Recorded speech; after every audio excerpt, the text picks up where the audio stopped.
tabi ninyo, God bless you.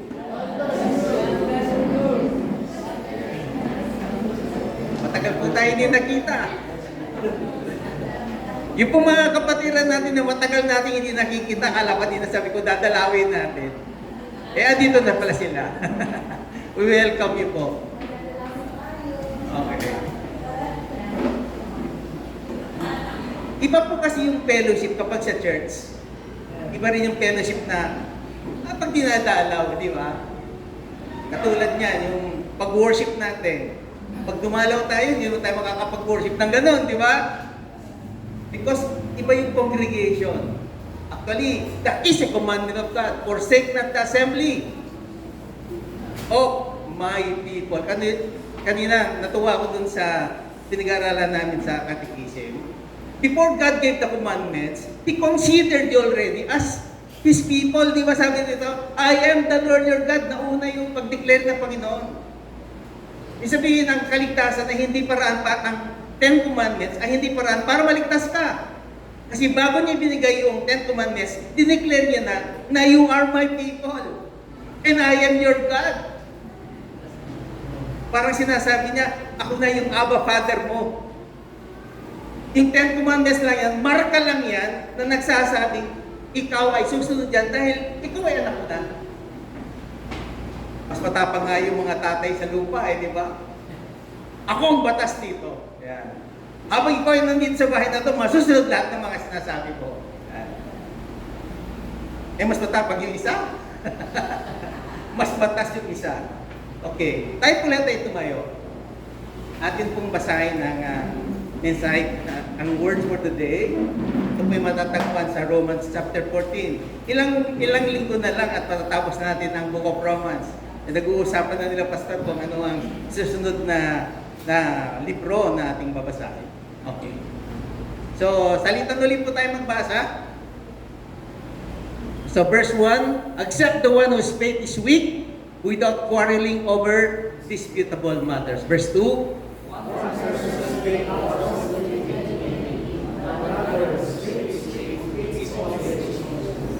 Verse 3, the one who eats everything must not treat with contempt the one who does not, and the one who does not eat everything must not judge the one who does, for God has accepted them. Verse 4,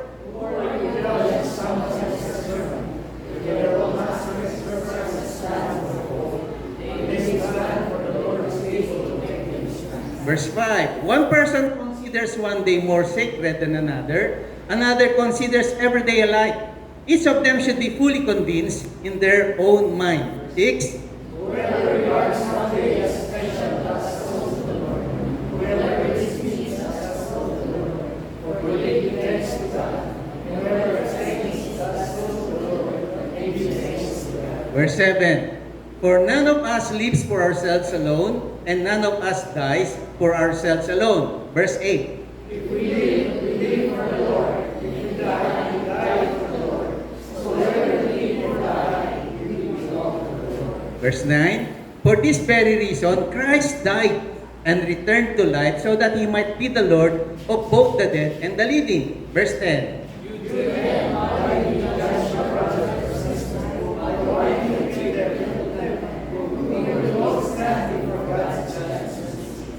Verse 11, it is written, as surely as I live, says the Lord, every knee will bow before me, every tongue will acknowledge God. Verse 12, so then each of us will give an account. Sabay-sabay po, verse 13, therefore, passing judgment on one another, instead make up your mind, not to put any stumbling block of course together in the way. Tayo ay makakapuna. Okay. So, verse 1. Next slide po. Sabi doon po sa ating binasa, accept the one whose faith is weak without quarreling over disputable matters. Sa Tagalog, tanggapin ninyo ang mahihina sa kanilang paniniwala at huwag magpagtalo sa kanya tungkol sa kanyang puro-puro. Napapagod ka na ba sa walang katapusan ng mga alitan at debate sa iyong simbahan? We talk of the healthy debate, Okay. Since followers of Christ desire to be obedient to Him and live consistent with their faith, but the way they live out their walk of faith can involve points of heated contention. Minsan, yung mga konting pagtatalo ay nagiging heated. Ang mga issue na madalas na sanhi ng mga pagtatalo ay yung mga issue na mahalaga sa pananampalataya. Dapat, ngunit sa halip ay mga issue na itinuturing ng mga tao na parang mahalaga mga ito, but not essential to the faith.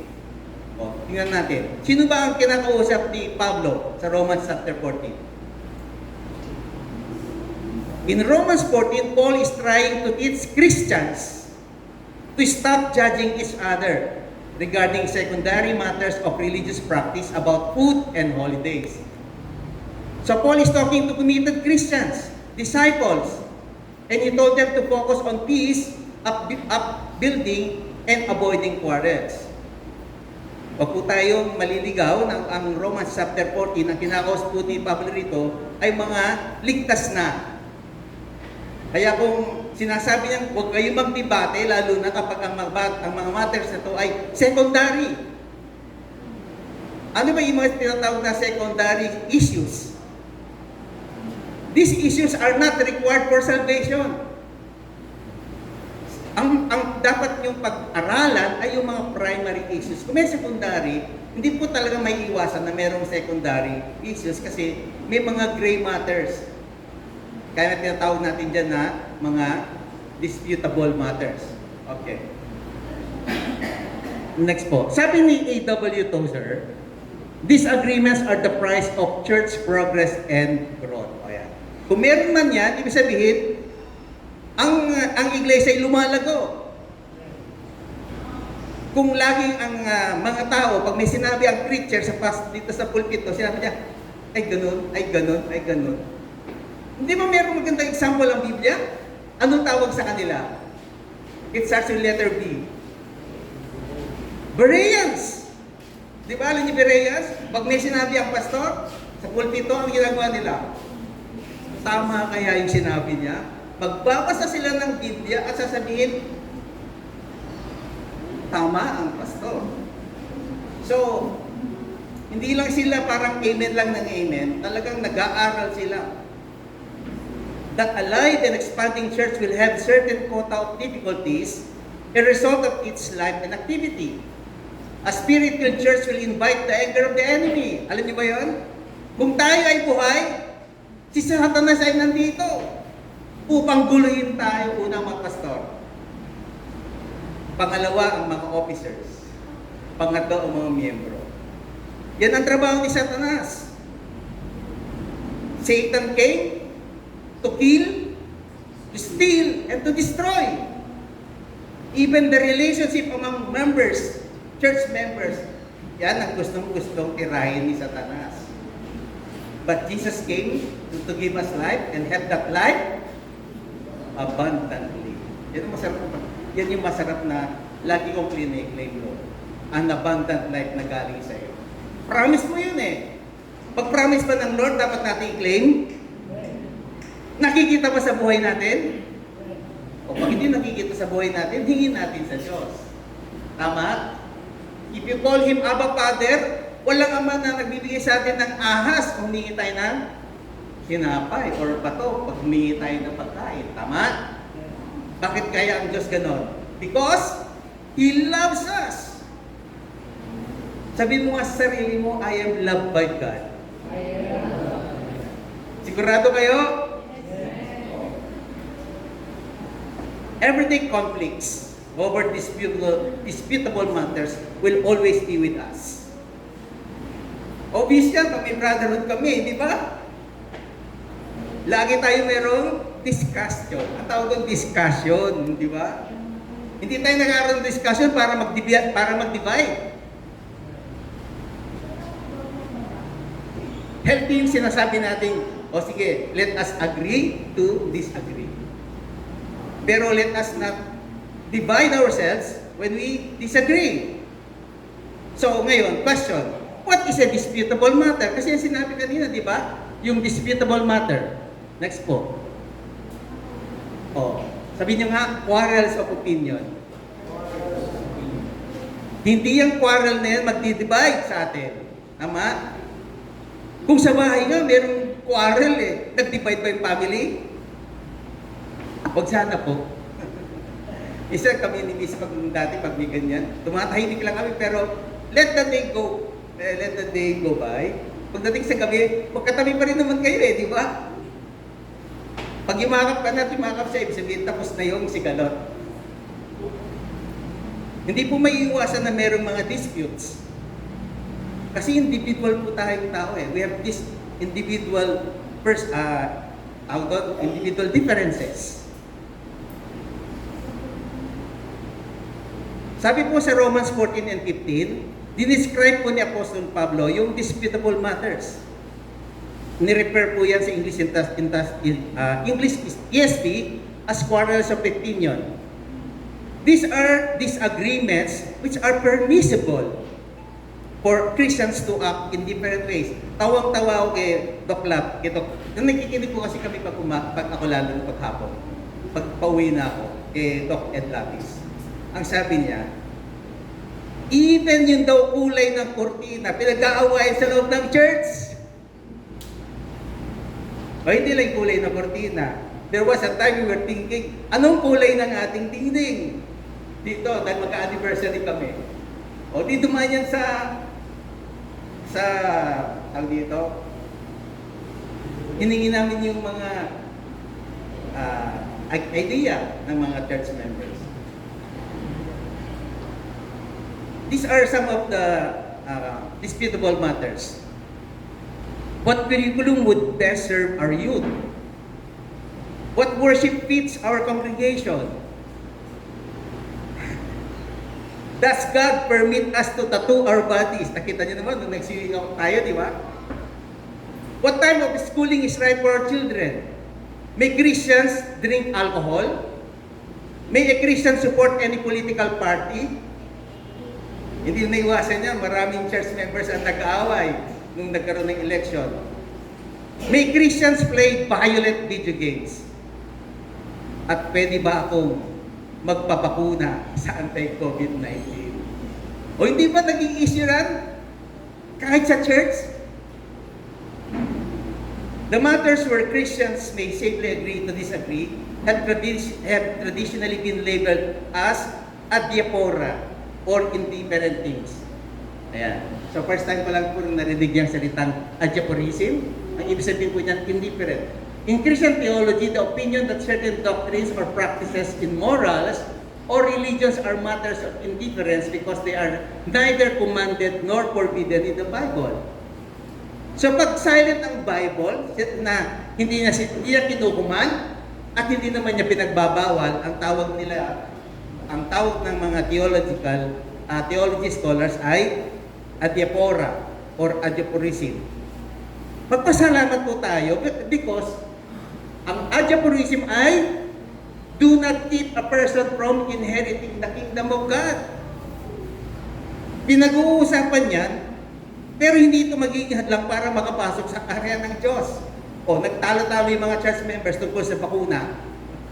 Yun ba ay makakahadlang para sila ay mapunta sa langit? O, nagtalo-talo ang church members. Gusto si BBM, gusto si Lenny. Talagang nagtalo. Yun ba ay makakahadlang sa pagpunta para sa langit? So these are indifferent matters. Or hindi naman siya tinatawag na theology disputable matters. Kasi maraming bagay, mamaya makikita natin ano yung mga theology na disputable matters. So today, yung adiaphora na yan ay tineterm as disputable matters kesa sa indifferent matters. Okay, so yung disputable matters better daw yan. Okay. So ito po. So what is an indisputable matter? Kasi kanina dinidiscuss natin. Okay. So indisputable matters are those truths that are essential to the Christian faith. Pag indisputable, essential siya. Sinabing essential, kailangan tanggapin natin. Kasi kung hindi, mawawala tayo. Kasi ang ibig sabihin ng essential, basic, important, absolutely necessary. These are fundamentals. Yan. So hindi dapat mawala yan kasi ang tawag dyan ay indisputable matter.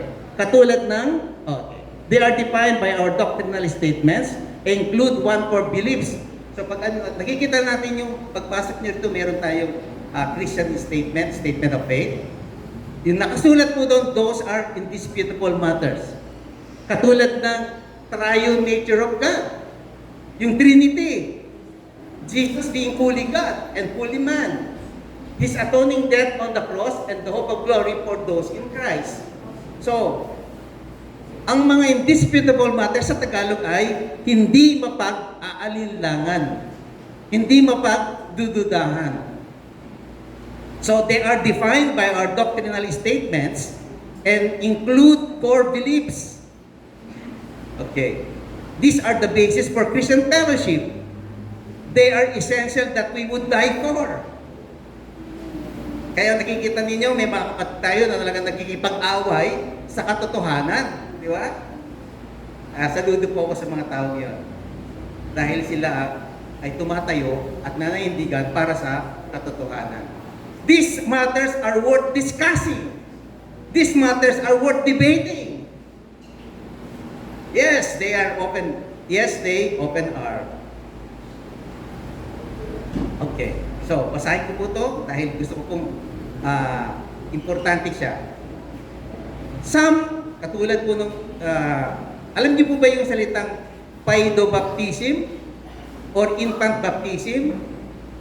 Yan po ay isang practice na nagbabautismo ng mga infants or mga young children. Dati po yan ay pinapractice. Kaya po, no, dumating po yung mga protestant or mga radical movements, tinanggal na po nila yan paedobaptism. Sinasabi nila, dapat ang babautismuhan ay yung meron ng wisyo. At saka, ang baptism ay marami din dati na yung sprinkling lang. Pero nung dumating na nga po itong mga protestant, sinabi nila na ito po kailangan ay i-immersed. Katulad ng ginawa po natin. Kaya lang po, dumating din yung time na kailangan yung mga katulad po ng mga American evangelicals,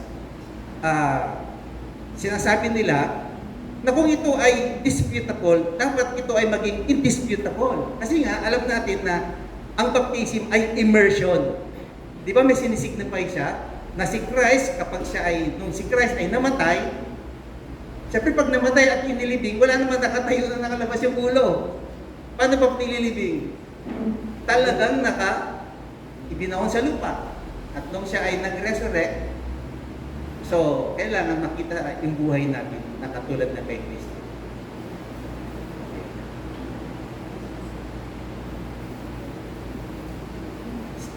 Ito po yung mga sumusunod na parang anong dapat natin gawin kapag meron pong mga disputable or indisputable matters po tayong na naririnig. Dahil sa ang mga ito ay pinagtatalunan, hindi ito nangangahulugan na dapat natin itong i-consider na parang theological disputable matters. Kunyari po sa loob ng iglesia, meron pong mga disputes. It not necessarily na sabihin natin, yan ay adiaphora or disputable matters. Dahil madalas po, ito pong pansinin natin, marami pong troublemakers sa loob ng church. Dahil ang gusto po nila ay manggulo lang.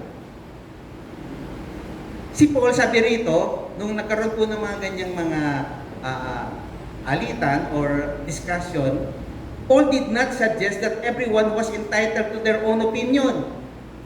Hindi niya sinasuggest na he is entitled to his opinion, but rather, he pronounced an anathema. Ang sinasabi niya, kapag wala sa gospel, ito ay hindi dapat gawin. Kasi sinasabi ni Pablo sa Galatians, outside of the gospel, outside the exclusive sufficiency of Jesus, outside doon sa ginawa ni Jesus, there is no salvation. Yun ang sinasabi po ni Pablo. Basahin po natin sa Galatians 18 verse 9. Example. Sabi po rito, but even if we or an angel from heaven should preach a gospel other the one we preach to you, let them be under God's curse. Mas patindi. Pag meron kayong narinig maliban sa gospel na hinihayag namin, sumpahin siya. As we have already said, so now I say again, if anybody is preaching to you a gospel other one you accepted, let them be under God's curse. Kaya, inulit pa ulit. Across the centuries, people have disputed the doctrine of Trinity, the deity of Christ, His resurrection from the dead, and much more. But does that mean that such matters belong in the disputable column? Just because something is in fact disputed, does that mean that it is theologically disputable? At this point were not valid, any doctrine or moral stance could be relativized and placed in the adiaphora column by the simple expedience of finding a few people to dispute its validity. Nangangalugan, pag may mga disputable matters po tayo, nariyan po ang mga pastor na dapat po ninyong kausapin. Para yung pong mga alinlangan natin ay masolve. What places something in the indisputable column, kunyari nasa indisputable column naman po siya, then it's not whether or not it is disputed by some people. Kahit na po siya indisputable, at ang mga tao ay hindi nagdi-dispute. Kailangan po, etong mahalaga, what the scriptures consistently say about the topic and how the scriptures tie it to the other matters must support it. Okay, yan, bagay niyan, hindi yan dinidispute. Dapat, pag hindi dinidispute yan, merong verse, merong salita ang Diyos, merong salita sa Bible na nagsusupport. Hindi lang dahil tahimik ang iglesia dyan sa topic na yan, ibig sabihin, indisputable na siya. Tama, gano'n? Pag hindi pinag-uusapan, indisputable na siya. Pero dapat, pag indisputable siya, merong verse na nagsusupport. Lagi natin nalinig yung salitang exegesis. Ano yung ibig sabihin ng exegesis? Exegesis is the process of careful and analytical study of biblical passages undertaken in order to produce usual interpretations of those passages. So meron tayong textual criticism, meron tayong historical context, meron tayong literary context, form, lexical and syntactical biblical context. Kaya po pag minsan makikita po ninyo yung salitang therefore, kunyari po yung isang chapter nag-start ng verse 1, nakalagay, therefore, ang ibig sabihin po ng therefore, merong relasyon dun sa preceding chapter. Okay. Now, pinag-uusapan din po natin yung weak conscience. Bawal po yung, example lang po ito, pero detalye po natin mamaya, na it is sinful to eat meat being offered to God. Tapos, ito ay sa isang tao na hindi kumakain ng baboy. Hindi po ba? At ikaw ay kumain sa harap niya, yung konsensya niya ay apektado dahil sa pagkain mo ng baboy. What if ang Christian niyon ay isang vegetarian? Hindi rin kumakain ng baboy. So, even if it is not simple about the action itself, but if this will damage their conscience, let us prohibit ourselves. Kasi nababiolate natin yung conscience no mga weak. Mamaya makikita natin, ay ibig sabihin ng weak Christians. Okay. Now, basahin po natin yung, ito po yung, ang maganda po na nakita ko dun sa, nangyari po kasi na sinabi ni Paul na Hindi kailangan ng isang tao ay tuliin para maligtas. Di ba ba? Si Pablo mismo nagsabi noon. Kasi ang nire-refer niya sa circumcision is circumcision of the heart, not of the physical circumcision. However, si Timothy ay circumcised niya. So sa mata ng mga Hudyo, sinasabi nila na tama si Pablo. At yun ay nakatulong sa kaligtasan ni Timothy. Okay. So was Paul inconsistent when he had Timothy circumcised? At si Titus naman, ay hindi niya pinayagan na ma-circumcise. Okay. Tingnan po natin ang istorya. Paul came to Derbe and Lystra. A disciple was there named Timothy. Si Timothy ay anak na isang Jewish woman who was a believer, but his father was a Greek. So si Timothy po ay well spoken of by the brethren at Lystra and Iconium. So napakagaling ng kanyang personalidad, kinikilala siya, nirirespeto siya. And Paul wanted Timothy to accompany him. So lagi niya sasabihin na, okay, Timothy, ikaw na lagi ang magiging assistant ko.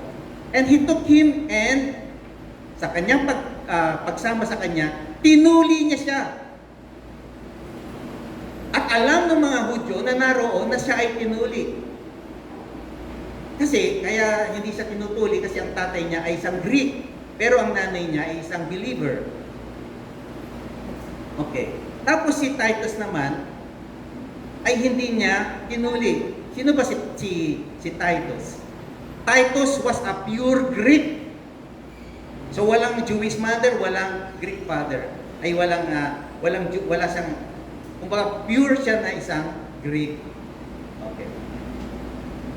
Si Timothy daw po, sabi rito, from childhood, si Timothy had been taught the Old Testament scriptures. So alam natin na sa Old Testament, si Moses, kailangan tuliin ng isang Jew para maging Hudyo siya. But his Greek father had not allowed his circumcision. Okay. So yung pong, sa istorya pong ito, ang nagre-resist na nagsasabing kailangan tuliin ang isang mananampalataya ay hindi po mga Christians. They are false brothers. So makikita po natin, yung nanggugulo sa isang iglesia ay hindi mga totoong Kristiyano. Gumagawa sila ng issue. Kasi sinasabi nila, maliban sa kaligtasan, kailangan ng isa ay dapat tuliin. Bakit tinuli ni Paul si Timothy? Para po matapos yung issue na hindi siya, kumbaga parang he became a Jew. Dahil sila po ay nag-evangelize sa mga Jews. Para yung issue na hindi siya tuli ay matapos po siya mamatay. Kaya lang po pagdating sa case ni Titus, dahil hindi naman po talaga siya isang Jew, ay hindi na po kailangan na siya ay tuliin pa. So yun po yung issue doon. Okay, now, question. Meron ba yung next ditong tanong? Okay. Who are the weak in faith? Kasi na-discuss kanina. Sino yung mga mahina sa pananampalataya? The Christians who thought it necessary to obey certain food laws were considered weak faith. So kapag during the time of Paul, kapag meron daw po mga Kristiyano na ligtas na po ito at kailangan sumunod sa mga food laws, ang tawag ni Pablo sa kanila ay weak in faith. Bakit po kaya? Because they had not yet discovered the meaning of Christian freedom. Weak in faith doesn't mean the person doesn't trust in Jesus as Savior, or that he is confused about the gospel. Because as a Christian, God has accepted him. Paul is saying that the Christian should not pass judgment on one who thinks differently about matters that the Bible speaks about nothing about. Di po ba? So, inaalagaan po ni Pablo ang mga Kristiyano yun at tinawag po nila siyang weak in faith. So what about the stronger in faith? Stronger in faith are those who have the freedom that God's Holy Spirit gives. And Paul was among the strong Christians but was careful about how he used his freedom. He chose to obey the Jewish law so he would not offend the Jewish people. He didn't want to use his freedom that might cause another Christian to sin. Okay, so, pag meron po mga Kristiyano na meron po mga pinaniniluwaan na certain laws na sometimes these are disputable, huwag po natin silang patulan. Okay. Next po, in verse 2 and 3. Okay.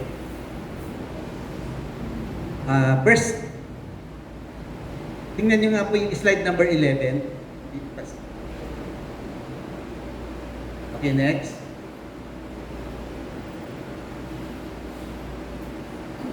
Okay. Yan po yung verse 2 and 3.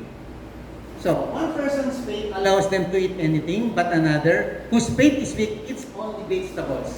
The one who eats everything must not treat with contempt the one who does not, and the one who does not everything must not judge the one who does. For God hath accepted. Yeah.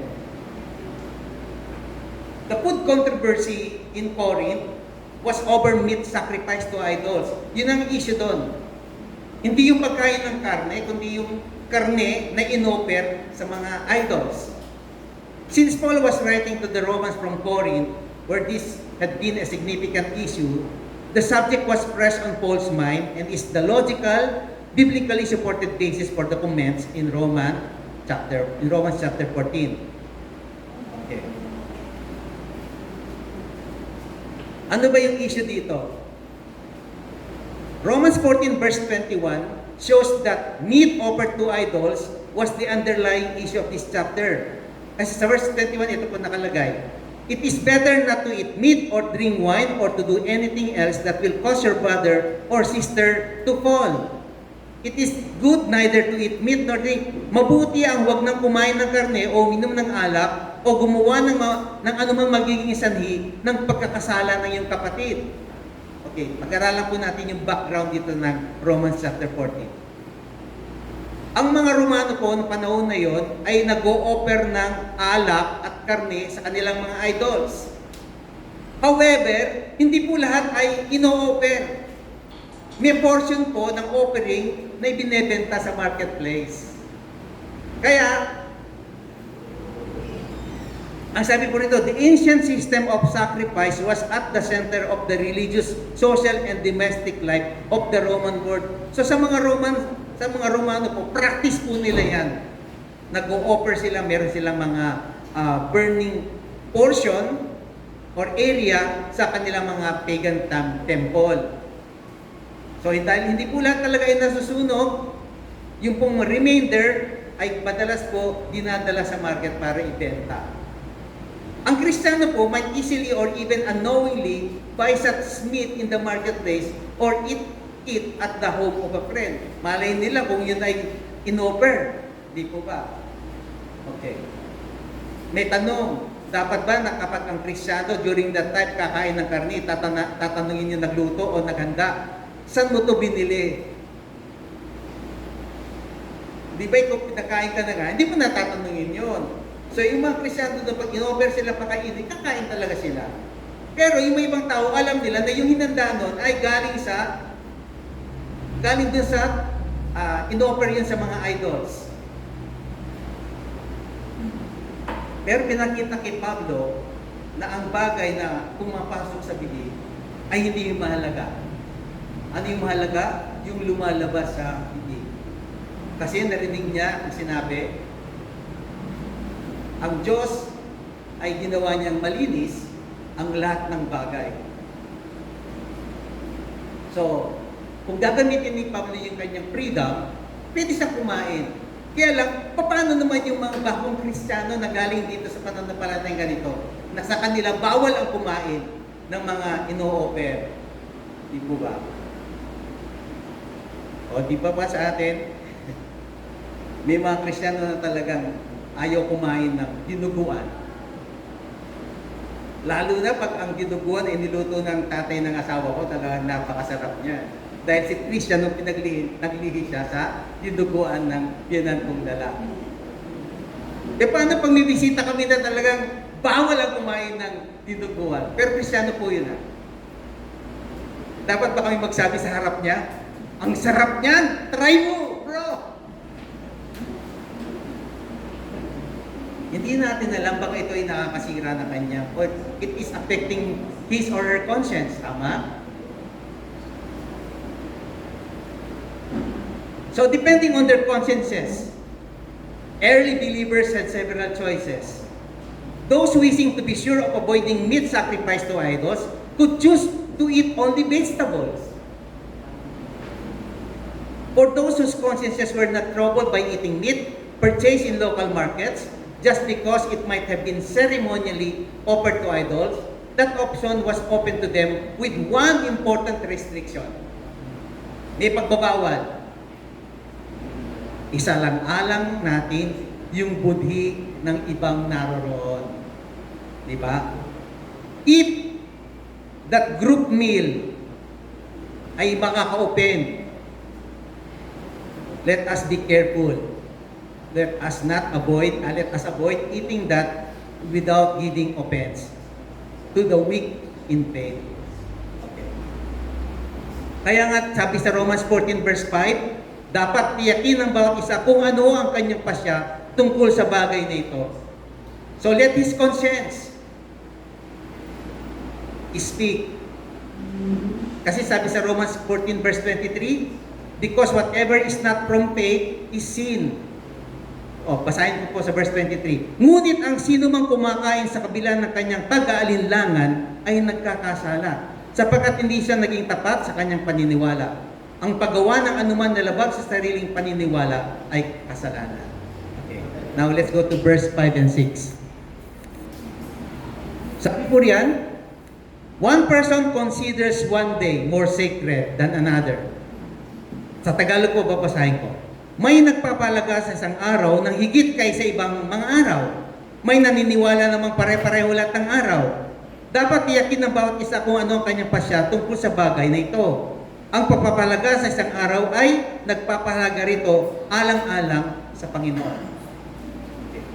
So the second example is the observance of certain days, making them special and holy or treating them all alike. Sabi ni Pablo, ang problema ay hindi yung pag-observe ng araw. Ang issue dito ay yung attitude. Paul says that to let everyone do what he feels is right. If the Bible doesn't specifically speak on matters, we have the responsibility to settle these matters for ourselves. May tanong po dito, does Romans 14 verse 5 show that the third commandment about the seventh day Sabbath is no longer in effect? Yung third commandment dito sinasabi na remember to keep the porta. Okay. So remember, ano sinasabi ng fourth commandment? Remember to keep holy the Lord's day. Ito ba yung pinapahulugan na sinabi ni Paul na wala nang Sabbath day? What was Paul addressing in Romans 14? Ang anti-Sabbath teachers cite Romans 14 verse 5 and part of verse 6 to make their claim that Paul here showed there is no longer any specific day set aside by God for worship. Yung mga anti-Sabbath, sinasabi na, yan, wala na tayong araw para sa araw na pagsamba. Sinasabi nila, every day is Sabbath. But is it reality? Is it really? What does the passage actually say? One person esteems one day above another. Another esteems every day alike. Let each be fully convinced in his own mind. Yun ang sinasabi ni... So, ibig sabihin po, pag sinabi ni Pablo na let each be fully convinced in his own mind, ibig sabihin, hindi niya sinasabi na merong Sabbath day, mali yung hindi sumusunod sa Sabbath day. Okay. But think through what the practical consequences that there is no Sabbath day. It would mean that one believer could decide that Monday should be his day of worship. Kung walang Sabbath day. Okay. Yung isa, isipin niya, Monday is a day of worship. While another might be convinced Wednesday would suit him. Still another might find Friday more convenient. Quite likely, in a large group, each day of the week would be chosen by some. Araw-araw ay Sabbath day. Okay. So what confusion it would cause? There would be no true congregation, which means a group that congregates or comes together for a meeting. When would they meet for worship? Anong araw na sila mag-meet for worship? Which meeting day would God bless, if any? So there would be no community of believers. Tanong, kapag tayo po ba ay nag-worship or nagko-congregate every Sunday, wala po ba ang banal na presensya ng Holy Spirit sa gitna natin? Ano po, naniniwala po ba kayo na ang Diyos sa ating pagsamba sa Kanya sa araw ng Linggo ay sinasamahan tayo ng banal na Espiritu Santo? Isa pong malakas na amen. Ilang beses po akong nagpapatotoo na though this church is small, a God who is big is with us.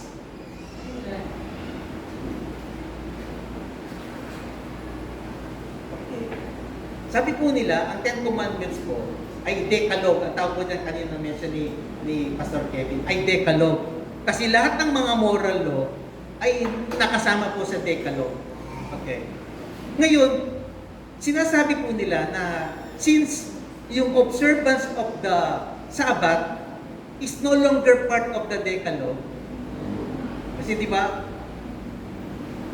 sabi kanya ni Pastor David, even si Pastor Kevin kanina, yung 9 out of 10, yun ang talagang strictly ino-observe.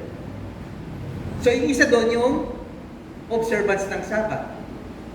So sinasabi ng mga ibang tao, ibang scholars, since Sabbath is not part of the Decalogue, so ibig sabihin, pwede pala na ang isang moral law ay mawala sa Decalogue.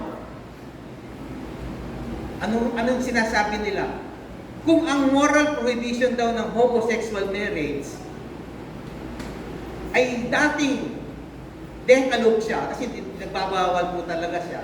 Since yung Sabbath ay nawala sa Decalogue, ibig sabihin yung homosexual marriage, pwede rin pala siya mawala sa indisputable at maging disputable.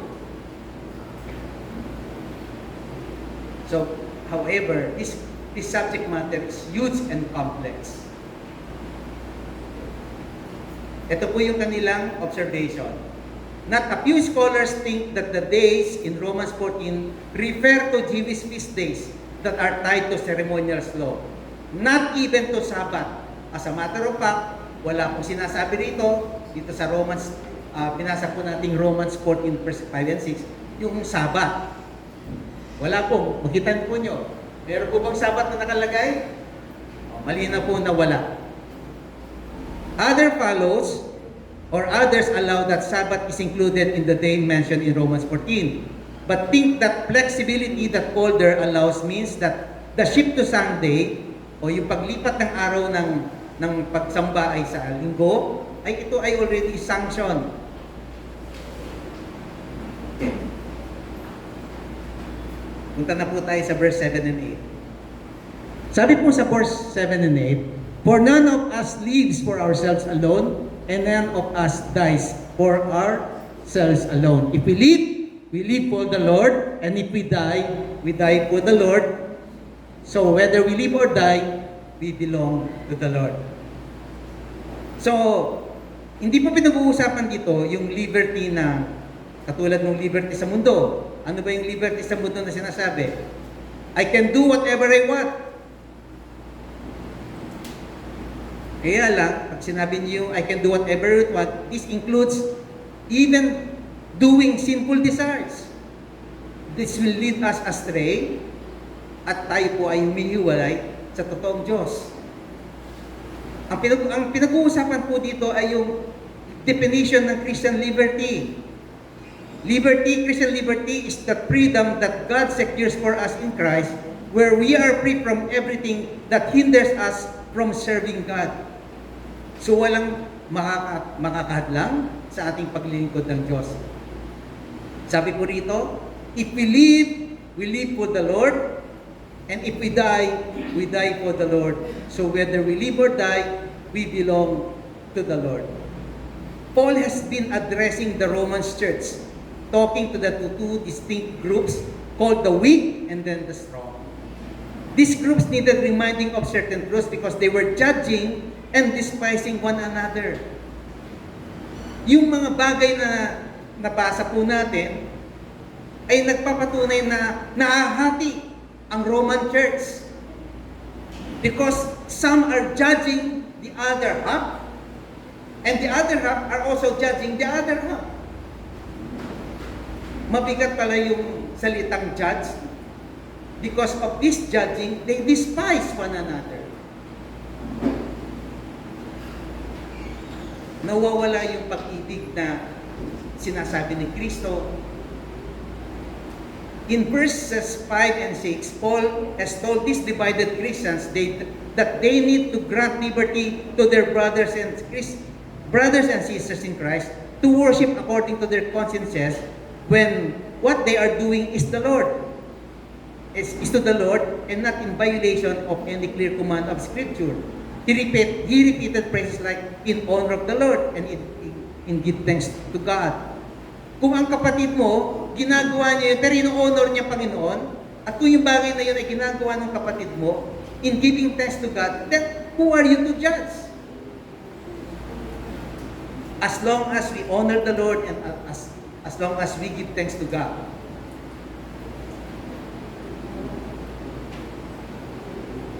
This emphasis adds to Paul's overall point of why we should be accepting and not criticizing our brethren. For if our purpose is to live for God and honor Him in all we do, we can ask nothing more of our brethren if that is why they are in fact doing. Sabi rito, they may differ from us, but we must accept that they are not pouring themselves out in sin, but in service to God.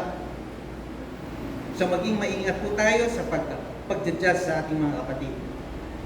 However, wala po namang ganun dito sa ating iglesia. Okay. Sa verse 9 po, sabi po rito, for this very reason Christ died and returned to life so that He might be the Lord of both the dead and the living. Di kanta po tayo sa, ikaw ba'y nabubuhay? Ikaw ba'y nabubuhay para kay Kristo? So kung ang buhay natin ay para kay Kristo, tayo ay sumusunod sa Kanyang salita. As believers, we are called to do everything as unto the Lord, in word and deed, action and attitude. Even our minds and even our motives, we are to live our lives as unto the Lord. Lahat ng ating sinasabi, lahat ng ating ginagawa, before Him and subject to His eyes of scrutiny. Sabi nga nila, kung ang ginagawa mo sa liwanag ay kakaiba sa ginagawa mo sa dilim, doon natin makikita kung talaga ikaw ay nabubuhay para kay Kristo. Whether we live or whether we die, we are to do everything unto the Lord. Katulad ng ating inawit kanina, hindi po ba? So, Jesus Christ died and lived para daw yung buhay natin tinatapasa ngayon, yung new life natin in Christ, ay magkaroon tayo ng fellowship sa Kanya. He would become the Lord of our new life in Christ that promises eternal life and life more abundantly. Kung si Kristo po ay nanatiling namatay, yung pong buhay na pinubuhay po natin pa ngayon ay magiging abundant. So He returned to life so that He might be the Lord of both the dead and the living. I was one time, ito pong verse 9, nagdadrive po ako sa papuntang PCU Dasma. Sabi ko, kung ang Diyos daw ay Diyos natin, ngayong tayo ay nabubuhay, yung buhay ko na dapat kong ginagawa ngayon ay talagang sasabihin ng ibang tao, yes, you are living for God because ikaw yung witness. You are the witness. Pinapatotoo mo sa iyong buhay na ang Diyos ay nabubuhay sa iyo. So talagang talagang I was really meditating to that verse. Parang sinasabi niya sa akin habang ako nagdadrive, gusto ka ng tao. Di ba yun ang dapat mo maramdaman? Kung sinasabi mo na ikaw ay, ang buhay mo ay, dahil pinamumuhay mo si Kristo, ang tao walang pwedeng gawin kundi gustuhin ka. So yun yung parang pumapasok sa mind ko, parang, Lord, iniisip ko yung mga ibang tao gusto din ako, parang gano'n, iniisip ko. So, I was there to submit yung requirements for yung sa employment. Pagpasok kong ganyan doon sa pintuan, sabi nung secretary nung ay si Sir Nacho dito na, pero minsan niya lang ako nakita. Tapos, parang siyempre I feel elated kasi bakit ganun siya ka-excite na makikita ako. Tapos yung secretary ko nung boss, nung kausap ko ako, parang sinabi niya sa akin, Sir full time ka rito ha. Dito ka magtuturo sir full time ka. Yung parang may feeling ako na gusto nila ako, tama? So yung minimeditate ko, parang totoo, meron nga siyang katotohanan na kapag ang feeling mo ikaw ay tanggap at gusto ka nila, you're living for the living. Your life is living for the living. Sino ba yung mga living na yon? Di ba yung mga tao na buhay? Kanhay is nice.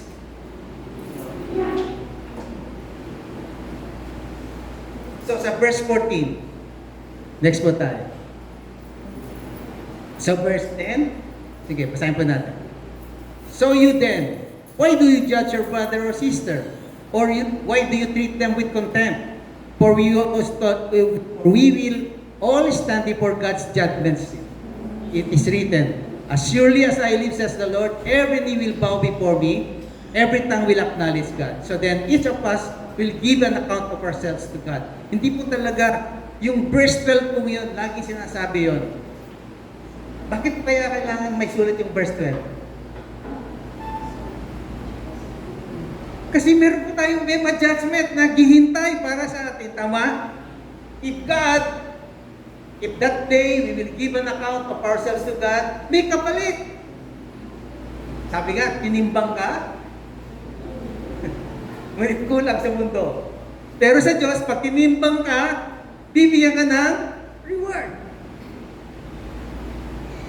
Sa mema judgment po yun. Sa mema judgment, hindi po paghatol ang gagawin ng Diyos para tayo ay kung tayo ay maliligtas o hindi.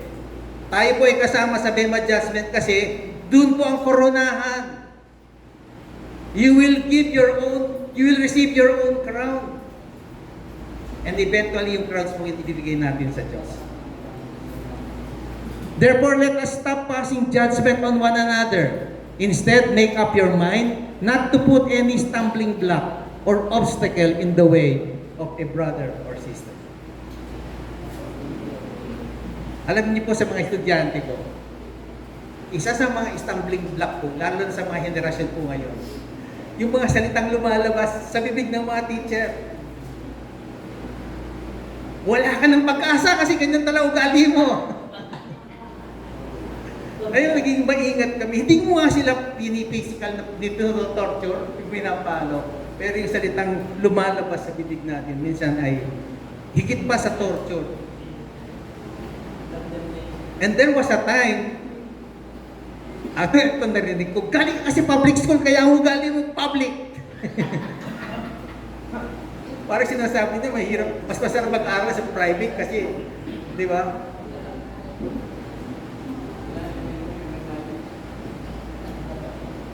Napaka-importante na, ito yung, sabi sa verse 13, therefore let us stop passing judgment on one another. Let us not judge one another. Sa sermon po ni Jesus, He helped us to understand what this means. It means judging others according to standard that we would not want to have applied to ourselves. Nandiyan po ba yung Matthew 7, verse 1 to 5? Basahin po natin. Huwag kayong humatol lang kayo'y di hatulan. sapagkat hatulan kayo ng Diyos ayon sa paghatol niyo sa iba, at susukatin kayo ayon sa panukat na ginamit niyo sa iba. Bakit mo pinapansin ang puwing sa mata ng iyong kapatid, ngunit hindi mo pinapansin ang trosong nasa iyong mata? Paano mo masasabi sa iyong kapatid, halika't alisin ko ang puwing mo, gayong troso ang nasa mata mo? Mapagkunwari. Maganda pa yung salitang yun. Worse is hypocrite. Di ba? Babay yung Bible verse na yan. Version na yan. Alisin mo muna ang trosong nasa iyong mata at sa gayon, makakita kang mabuti at maalis mo ang puwing ng iyong kapatid. Okay. So ito yung sabi ni Doc Ed Lapis, nung sinashare niya, nare-remember ko. Kapag hindi daw natin inaalis yung troso sa mata natin, at instead nakikita natin yung puwing ng ibang tao, sinasabi mo sa iyong sarili, mas importante ka, mas marunong ka, mas mahalaga ka kesa sa iyong kapatid. And that reminds us one thing, di ba? Let us humble ourselves before God. So believers must stop passing judgment on one another. Paul is talking to the weak believer as well as the strong believer. The weaker believer can only abstain from what he thinks is wrong, so the stronger believer should take into consideration the beliefs of the weaker. Ano ba yung mga bagay-bagay na minsan ay nagiging sanhi ng division sa church? Pag ako, gusto kong magbigay sa Panginoon, 1/10 talaga na kinikita ko, and I call it tithes. Okay lang ba yun o hindi? Ako gusto kong magbigay, generous ako. Dapat ba ang isang pastor tatayo rito at sasabihin niya, wala nang tithes? Hindi ba ma-open yung taong nagbibigay ng tithes nung 1/10 ng kanyang binibigay? At sinasabi ng pastor na yun na, hindi na uso ang tithes ngayon. As a matter of fact, marami pong klase ng tithes. Kaya sa New Testament po, wala namang sinabing bawal nang magbigay ng tithes. Tama? Meron po ba kayo nakitang verse sa Bible na bawal magbigay ng tithes sa New Testament? Although sinasabi sa Biblia, sa New Testament, the Lord God loves the cheerful giver. O ibig sabihin ng cheerful giver, He is giving more than the 1/10. So wag tayong Nakakita na ba kayo ng sa UCCP po, sa PCCU kasi UCCP siya para Protestant siya. So ang kanilang mga himno o yung mga kanta ay pas, awit. Yung may mga hymnal, pero pag titingnan yung mga lyrics ng mga hymna, ang gaganda. May mga church na bawal ang drums. Lalo na pag maingay yung nagda-drum. At tapos pangit yung sound system. Siyempre magulo yung buong church, di ba? Ang gusto kong mga awit ay hindi yung sa hell song.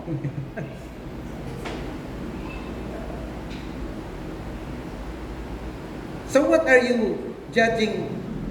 Can you judge others on matters that the Bible does not give specific commands? Huwag nating pagtalunan. Kung may disputable matter, let's sit down and let's discuss. But let's not judge one another. Sabi nito, we must stop passing judgment on matters that the Bible does not give specific commands. Sabi sa Romans 14 verse 19, let us therefore make every effort to do what leads to peace and mutual edification. Paul tells us that no food is unclean because nothing God created is unclean, but it's better to not eat or drink or do anything that will cause someone to stumble. Although hindi yan madumi, pero pag kinain mo yan at magkakos ng stumble, you better not eat it. Whatever you believe about these types of things is between you and God. Sabi po, ito po yung sa Romans chapter 14 from verse 1 to 13. Una, accept the one whose faith is weak without quarreling over disputable matters. ma-realize niyo po na may mga pananampalataya na minsan talaga na maririnig mo sa kapwa mo Kristiyano na very offensive. At ay, pag narinig mo yun, talagang minsan ikaw ay mapipikon. But come to realize, bata pa kasi siya, o yun pa lang yung kanya na pag-aaralan. Ang prayer mo, sana mag-mature siya. Once one person's faith allows them to eat anything, but another whose faith is weak, it's only vegetables. So may mga kapatid tayo na talagang vegetable lang siya. Huwag mo sana siyang tanungin na, bakit gulay lang kinakain mo? Yung pagtanong mo parang ikaw pa ay nag-judge. Parang judgmental ka. Saan mo kinukuha yung protein? Masarap ang protein lalo na kapag galing sa red meat. At kung ito naman kapatid nating vegetarian, nalaman niya na ikaw ay may kidney stone. Huwag naman yung sasabihin, yan, dahil sa pagkakain mo ng baboy at karne, ikaw ay nagkaroon ng kidney stone. Believers are to make every effort to do what leads to peace and mutual edification. Tayo po lang tayo tumayo. Sabi po sa verse 17, "For the kingdom of God is not eating and drinking, but righteousness and peace and joy in the Holy Spirit." Ulitin ko po. "For the kingdom of God is not eating and drinking, but righteousness and peace and joy in the Holy Spirit." Maganda po yung huli, "but righteousness and peace and joy in the Holy Spirit." O hindi po mayroong isang verse na parang ganito ang sinasabi? When you eat and drink, ano yung susunod? Do it for the glory of God. Lagi po ba tayong kumakain? Lagi po ba tayong umiinom? Gaano po tayo kadalas kumain at uminom? Hindi po ba maraming beses? So para sinasabi ng pinag-aralan po natin ngayon, sa lahat ng ginagawa natin, sa bawat oras na tayo ay gumagawa ng bagay na ito, lagi natin gawin ito for the glory of God. Amen. Ay po manalangin. Panginoon, maraming salamat na sa preaching po ni Pablo, ni Apostle Pablo, Panginoon, ay tunay nga po na sinasabi niyo na maging malawak ang aming paningin sa aming mga buhay. Na dapat po ang lahat ng aming ginagawa ay mayroong support ng scriptures. At gusto po ninyo na ang mga scriptures na to ay matutunan namin detail with exegesis. That's why lagi niyong sinasabi sa amin, nire-remind nyo kami na every time we read the Word of God, ay lagi namin hingin ang patnubay ng banal na Espiritu Santo upang ang siyang magturo sa amin, ang siyang magpaliwanag, at upang kami ay magkaroon ng kaliwanagan sa lahat ng bagay. Panginoon, maraming salamat po at hindi niyo po iniiwan ng iglesyang ito. Kahit sa mga maliit na bagay, kayo po, Panginoon, ay nagtuturo sa amin. From Romans chapter 12, 13, 14, ay tinuturuan niyo po kami na what to do. Ano dapat ang aming mga gawin bilang isang Kristiyano na nabubuhay or part of Christian living, Lord God. Lord, maraming salamat po sa pagtuturo po ninyo dahil alam namin na bawat pagsunod namin sa mga bagay na ito, Panginoon, ay may kaakibat na pagpapala. Sapagkat sinabi mo na ang lahat ng sumusunod sa iyo ay pinagpapala mo. Lord, turuan niyo po kami at tulungan niyo po kami magkaroon ng kakayang sumunod, Panginoon, sa lahat ng mga pinag-uutos ninyo, Lord God. Upang makamit namin, Panginoon, ang kaakibat na pagpapala sa pagsunod sa iyo, Lord God. Lord, pagpalain niyo ang iglesia ito, Panginoon, na patuloy niyo po kaming palaguin sa aming mga pag-aaral, palaguin niyo po kami sa aming pag-iintindi, palaguin niyo po kami sa aming pagsunod at sa aming pamumuhay, na ang mga taong nakapaligid sa amin ay magsasabi, tunay nga ikaw ay anak ng Diyos. Lord, tulungan niyo po kami. Tulungan niyo po kami. Let your light shine on us, O God. Let them see that we don't live, but you live in us, O Lord God. that the life that we live now is the life He had given us. A new life. At sasabihin nila sa amin, you are indeed a new creation. Panginoon, pagpalain niyo po ang bawat isa na nakatayo sa oras na to. Kayo po, Panginoon, ang siyang magpala sa aming pamilya. Lord, dalangin ko na ang iyong patnubay, ang iyong kagalingan, Panginoon, ay sumaamin, Lord God. Hipuin mo kami mula ulo hanggang paa, Panginoon.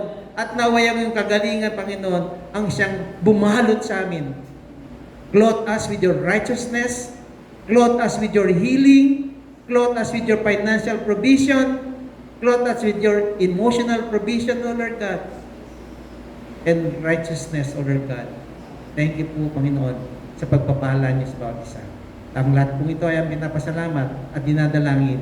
Lord God, i-boost po ninyo sa amin ito, Lord God, ng siksik-liglig at umaap. And we thank you, Lord God, as we pray in His name. Amen.